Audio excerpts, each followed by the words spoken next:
अदाणींसाठी महाराष्ट्र सरकारनं आता जंगल जमीन बहाल केलेली आहे. अदाणींसाठी आजवर बंदरं, विमानतळं, धारावी इतकं काय काय सरकारनं बहाल केलेलं आहे की बातमीसुद्धा आता तुमच्या नित्य सवयीची झालेली आहे. बातमीदारीचा एक नियम असतो, कुत्रा माणसाला चावणं ही बातमी नसते. माणूस कुत्र्याला चावला तर ती बातमी करायची असते. तसं आता अदाणींच्या बाबतीत नवीन बातमी मूल्य ठरवण्याची वेळ आलेली आहे. त्यांना सरकार रोज इतक्या गोष्टी वाटत असतं की लोकांच्याही त्या गोष्टी सवयीच्या झालेल्या आहेत. त्यामुळं उद्या जर एखादी गोष्ट सरकारनं अदाणींना नाकारली तरच त्याची बातमी करा अशी परिस्थिती बनलेली आहे. 11 ऑगस्टला इंडियन एक्सप्रेस या वृत्तपत्रानं दिलेल्या बातमीनुसार महाराष्ट्र सरकारनं 83,700 square foot forest land Adani ग्रुपच्या प्रोजेक्टसाठी क्लिअर केली आहे. 83,000 स्क्वेअर फूट जंगल म्हणजे जवळपास 2 मोठी मैदानं बसू शकतील इतकी जमीन. पण ही जागा मुंबईच्या जवळची रायगडमधली आहे, हे विसरू नका. 2 ठिकाणी या प्रोजेक्टसाठी जागा आहे. त्यापैकी एक जागा अमरावतीमधली, पण बहुतांश जागा रायगडच्या फॉरेस्ट लँडमधली आहे. तुम्हा सगळ्यांना माहिती आहे, 3ऱ्या मुंबईची घोषणा मुख्यमंत्री देवेंद्र फडणवीस यांनी काही दिवसांपूर्वी केली होती आणि त्यात पेणसह रायगडमधल्या बऱ्याचशा भागाचा समावेश आहे आणि त्यात ही जागा रायगडमध्ये बहाल केली आहे. अलिबागमधल्या शहापूर आणि शहाबाज या 2 गावामधली एकूण 69,933 स्क्वेअर फूट इतकी ही फॉरेस्ट लँड अदाणींना दिली गेली आहे. तर दुसरी जागा अमरावतीमधली 13,788 स्क्वेअर फूट आहे. देश नहीं बिकने दूंगा, सौगंध मुझे इस मिट्टी की असं म्हणणारं सरकार सगळी जमीन एकाच उद्योगपतीच्या घशामध्ये का घालतंय? एकीकडे पंतप्रधान एक पेड माँ के नाम सारखे शोबाजीचे कार्यक्रम करतात, प्रत्येकाला आवाहन करतात झाडं लावा म्हणून, आणि दुसरीकडे जंगलच्या जंगलं अदाणींसाठी एक पेड माँ के लिए आणि पूरा फॉरेस्ट अदाणी के लिए.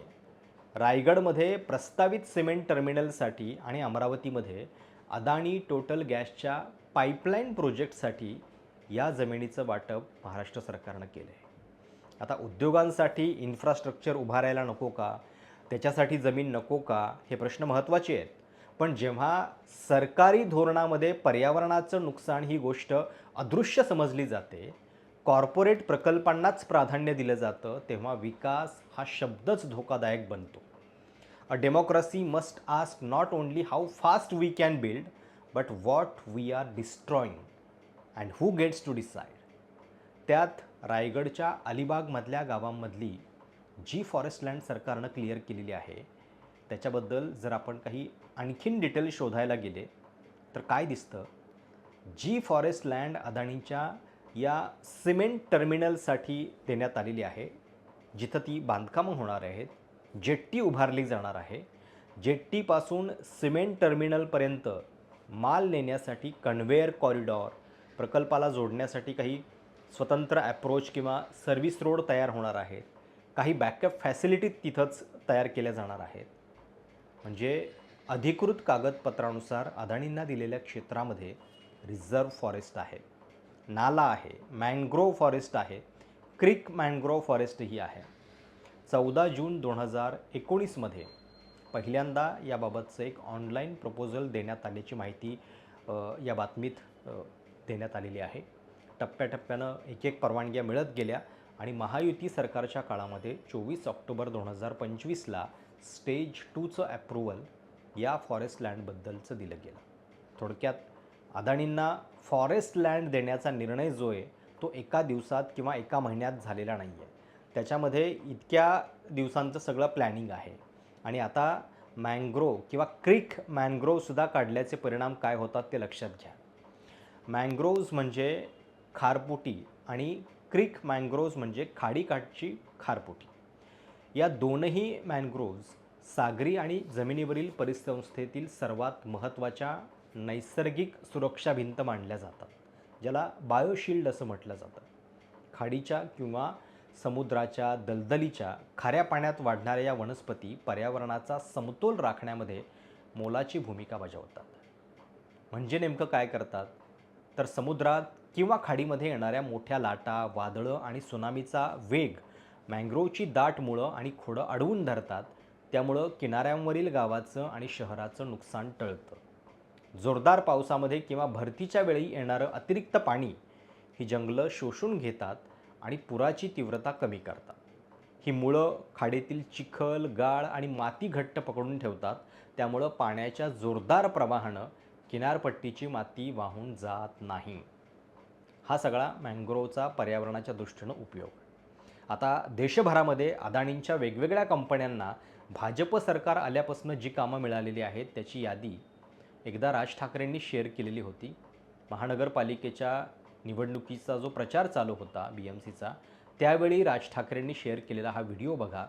2014 साली अदानी यांचं साम्राज्य भारतात किती होतं आणि 2026पर्यंत त्याचा किती विस्तार झाला आहे हे नेमकेपणानं सांगण्यासाठी राज ठाकरेंनी शेअर केलेला हा व्हिडिओ. आणि या व्हिडिओची तेव्हा प्रचंड चर्चा देखील झालेली होती. मॉलिटिक्स या यूट्यूब चॅनलवर नीरज झा आणि राघव त्रिवेदी यांनी जी मांडणी केली आहे त्याच्यानुसार अदानींना मिळालेल्या प्रोजेक्ट्समधून केवळ महाराष्ट्रात नव्हे देशभरामध्ये कशी हानी झाली आहे याचा एक त्यांनी अभ्यासच मांडलेला होता. आणि त्यांचा रिपोर्ट असा होता, छत्तीसगडमध्ये हसदेवचं जे जंगल आहे अदानींच्या कोळसा खाणीसाठी 2015मध्ये 4 लाख झाडं कापली गेल्याचा आरोप केला जातो. परसा कोल ब्लॉकमधून मोठ्या प्रमाणावर आदिवासींचं विस्थापन झालं आणि केट एक्सटेन्शन भविष्यामध्ये 8 लाखांहून अधिक झाडं कापली जाण्याची तिथं भीती आहे.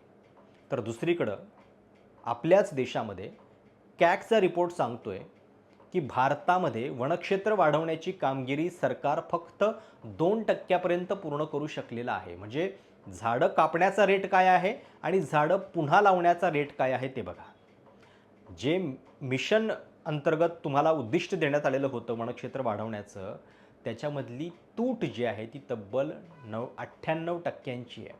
कल्पना करता येईल की सरकार पर्यावरणाच्या प्रश्नांचा किती गांभीर्यानं विचार करतं. नुसत्या घोषणा होतात, प्रकल्प जेव्हा येतात जेव्हा विरोध होतो तेव्हा सांगितलं जातं की आम्ही नव्यानं झाडं लावू, पण प्रत्यक्षात 2% झाडं फक्त लावली आहेत. परवाची कॅगची बातमी आहे. 14 जुलै 2026च्या व्हिडिओमध्ये नीरज झा आणि राघव त्रिवेदी यांनी मोदी आणि अदानींच्या कनेक्शनची सगळी क्रोनॉलॉजी सांगितली आहे.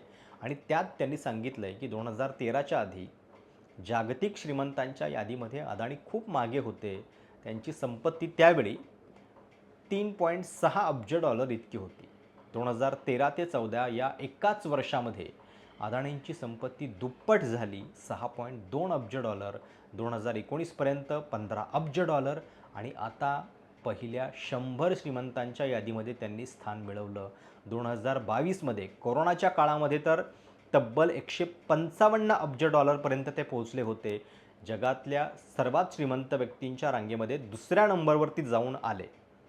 म्हणजे बघा 2014 ते 22 मोदी पंतप्रधान असतानाच्या काळात किंवा भाजपच्याच सरकारमध्ये अदानींच्या संपत्तीतली वाढ ही जवळपास 50 पट आहे. 50% नाही, 50 पट. पण अर्थात नंतर हिंडनबर्ग रिपोर्ट आला आणि मग थोडा काळ त्यांच्या या सगळ्या रँकिंगला धक्का बसला. श्रीमंतांच्या यादीतून ते थोडेसे खाली आले. पण तरीसुद्धा हे कनेक्शन जे आहे भाजप सरकार, मोदी सरकार आणि अदानींचा विकास हे काही लपणारं नाही आहे. नरेंद्र मोदी हे 2002 ते 14 या काळामध्ये गुजरातचे मुख्यमंत्री होते आणि त्यावेळी अदानींना मुंद्रा पोर्ट, ज्याच्याबद्दल फार वेगवेगळ्या बातम्या आत्ता येत असतात, अत्यंत कमी दरामध्ये आणि सरकारी सवलतींसह मिळालं होतं असा आरोप अनेकदा झालेला आहे. 2002मध्ये अदानींची संपत्ती $765 दशलक्ष होती. ती 2014मध्ये $8.8 अब्ज झाली.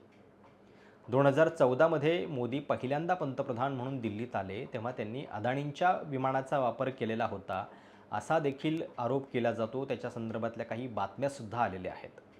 2014 ते 23 या दरम्यान पंतप्रधान Modi Australia, America, Israel, France या सगळ्या दौऱ्यामध्ये अदानींना सोबत घेऊन जात होते.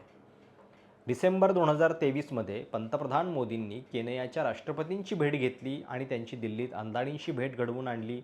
त्यानंतर केनियामध्ये अदानींना नैरोबी विमानतळ आणि $736 दशलक्ष कॉन्ट्रॅक्ट विजेचं मिळालेलं होतं.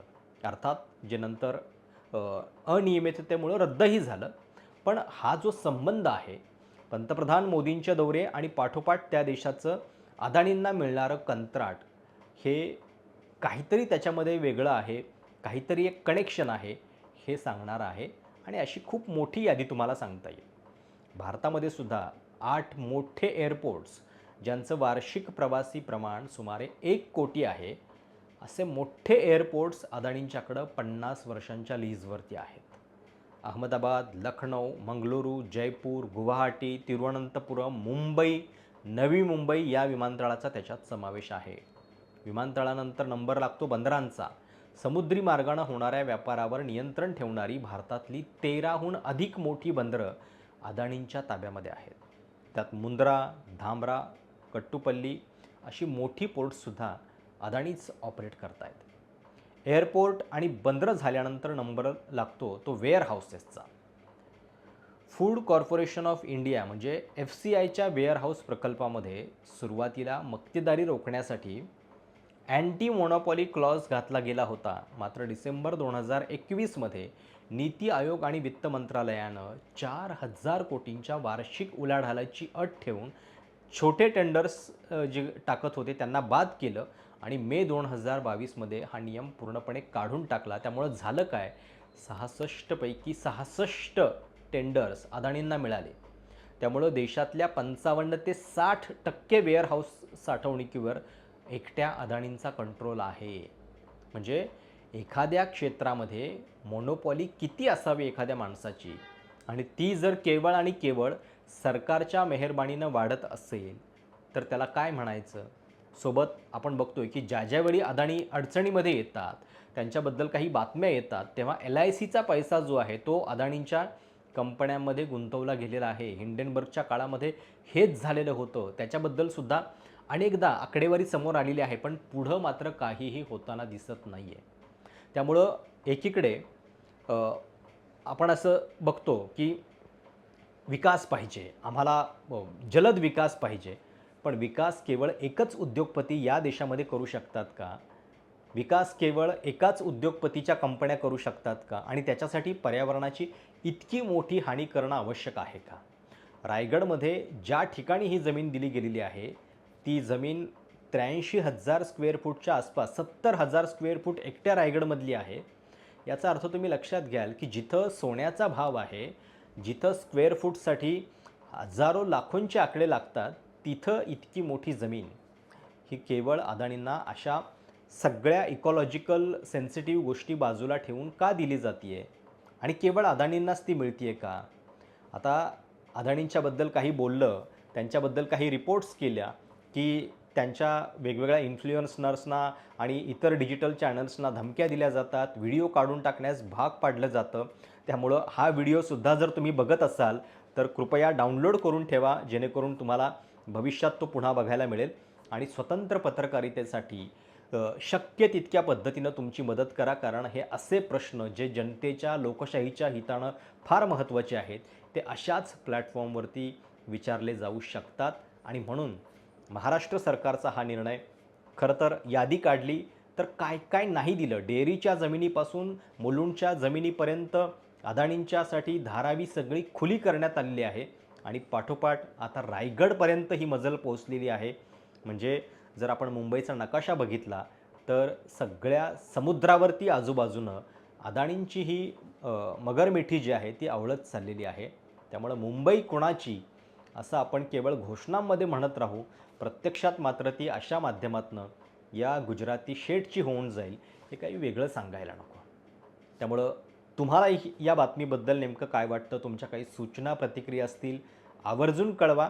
आणि या बातमीनं तुम्हाला काही म्हणजे त्याच्यात सिरियस वाटतंय की ही गोष्ट नेहमीची आहे, त्याच्यात काय, तुमची प्रतिक्रिया नक्की कळवा. धन्यवाद.